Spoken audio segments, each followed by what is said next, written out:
Գյումրիի ամենափրկիչ եկեղեցին կառուցվել է 1858-ից 1876 թվականներին։ Գյումրեցիներն իրենց առանձնահատուկ բնավորության համաձայն ցանկացել են ունենալ ամենամեծ ու ամենաբարձր ժամը։ Իդեպ, եթե գիտեք, թե ինչու ենք մենք հայերով եկեղեցուն ժամ անվանում, մեկնաբանության հատվածում գրեք։ Եկեղեցու համար գյումրեցիք հանգանակել են 60,000 ռուսական ոսկի։ Բանվորներից շատերը գումար չեն վերցրել եկեղեցին կառուցելու համար։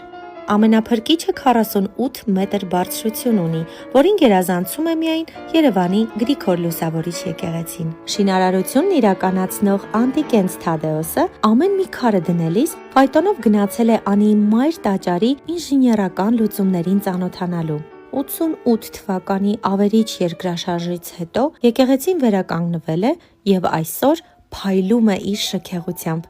Այցելությունը պարտադիր է։